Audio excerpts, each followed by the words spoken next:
राकेश झुनझुनवाला अब हमारे बीच नहीं रहे हैं। 14 अगस्त 2022 को वो इस दुनिया हम सबको छोड़कर चले गए। ये वो दिन था जब दोस्तों शेयर मार्केट का बादशाह कहे जाने वाले राकेश झुनझुनवाला का आखिरी दिन रहा। लेकिन राकेश झुनझुनवाला के जाने के बाद, उनके निधन के बाद शेयर मार्केट में भी बड़ी हलचल देखने को मिली। आपको बता दूं, मुंबई के ब्रिच कैंडी अस्पताल में उन्होंने अंतिम सांस ली थी। ये शेयर मार्केट के दिग्गज निवेशक रहे हैं, बिग बुल के नाम से ये जाने जाते रहे हैं। इसके अलावा भी इनको और कई नए नाम की उपाधियां मिली हुई है, जैसे वॉरेन बफेट ऑफ इंडिया, यानी कि भारत के वॉरेन बफेट के नाम से भी इन्हीं को जाना जाता है। शेयर मार्केट के किंग, बादशाह, राजा कहे जाने वाले राकेश झुनझुनवाला के निधन के बाद न सिर्फ हमारे भारतीय मार्केट में शोक की लहर देखी गई, बल्कि दुनिया की कई बड़ी बड़ी दिग्गज हस्तियों ने भी उनको श्रद्धांजलि दी। 62 वर्ष की उम्र में वो हमको छोड़कर चले गए। देश के प्रधानमंत्री नरेंद्र मोदी ने भी उनके निधन पर शोक व्यक्त करते हुए कहा कि भारत की इकोनॉमी यानी कि अर्थव्यवस्था में आपका महत्वपूर्ण योगदान रहा है। हाल ही में कुछ दिनों पहले उन्होंने अकाशा एयरलाइंस की शुरुआत की थी और इसके साथ ही उन्होंने वादा किया था कि ये देश की सबसे सस्ती हवाई सर्विस देने वाली कंपनी होगी। अकाशा एयरलाइंस में उनकी हिस्सेदारी लगभग 46% है, जो इनके निधन के बाद अब इनकी पत्नी के पास जाएगी। इनकी कुल संपत्ति की बात करें दोस्तों तो इनकी कुल नेटवर्थ 43,000 करोड़ से भी ज्यादा है। इनकी जिंदगी बड़ी ही मोटिवेशन देने वाली रही है।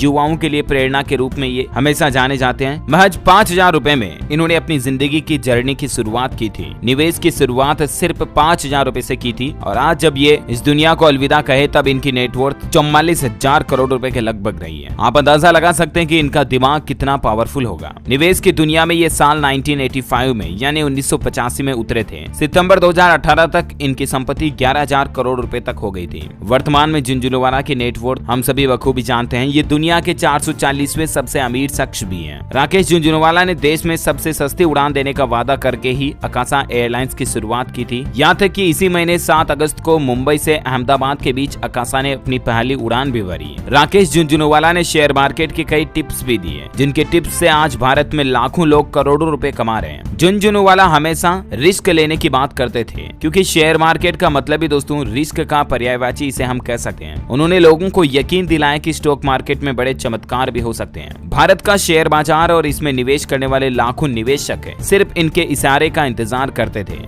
जिस शेयर में इन्होंने हाथ डाल दिया वो शेयर आसमान की ऊंचाइयां छू जाता था। स्टॉक मार्केट के पारस पत्थर भी इन्हें कहा जाता है। पारस पत्थर का मतलब तो आप समझते होंगे। कहा जाता है, मान्यता है कि पारस पत्थर जिस किसी भी चीज को छूता है वो सोने की हो जाती है। इसीलिए इन्हें शेयर मार्केट के पारस पत्थर के नाम से भी उपाधि दी गई है। हाल ही में राकेश झुनझुनवाला के इस स्टॉक में भारी गिरावट भी देखी गई। आपने भी इस स्टॉक को खरीदा या नहीं? अगर आप शेयर मार्केट का काम करते हो तो आपको जरूर जान लेना चाहिए, क्योंकि इस साल और पिछले कुछ दिनों से कोविड की वजह से भी शेयर मार्केट की स्थितियां काफी अच्छी नहीं रही है और ये वजह है कि बड़ी कंपनियों में बड़ी संख्या में शेयरों में भारी गिरावट देखने को मिली है। शेयर बाजार के बिग बुल कहे जाने वाले राकेश झुनझुनवाला के स्टॉक भी इस साल कुछ स्टॉक गिरते हुए नजर आए। रेल्स इंडिया के शेयर भी इसी लिस्ट में शामिल है। बिग बुल का स्टॉक 52 सप्ताह के उच्चतम स्तर से 39% नीचे आकर ट्रेड कर रहा है। आइए राकेश झुनझुनवाला की जिंदगी की कुछ और दास्तान और उनके किस्से जानने की कोशिश करते हैं। उनकी जिंदगी में शेयर मार्केट में इतने सक्सेस होने की, इतने सफल व्यक्ति बनने की पीछे की स्ट्रेटेजी क्या रही है। राकेश झुनझुनवाला कहते थे कि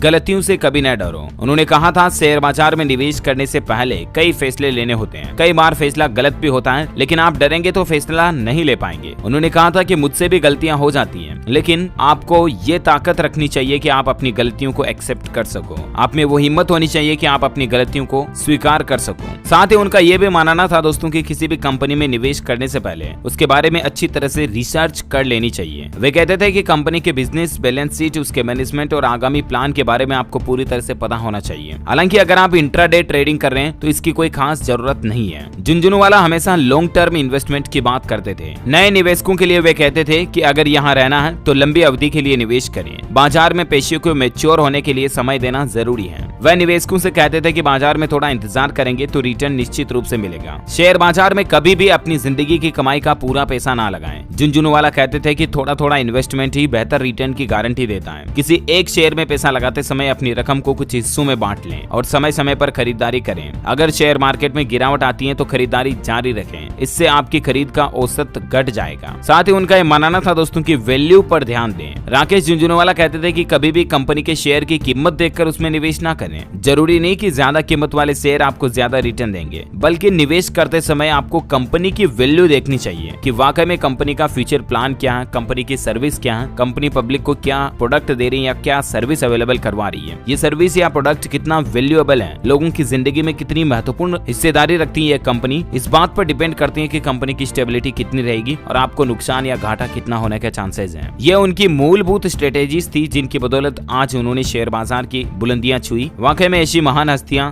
युगों युगों में ही कभी कभार जन्म लेती हैं। राकेश झुंझुनवाला को हम सभी की तरफ से भी अंतिम विदाई। ईश्वर इनकी आत्मा को शांति प्रदान करे और इनके परिवार को हिम्मत दे, सांत्वना दे। जय हिंद, जय भारत, वंदे मातरम।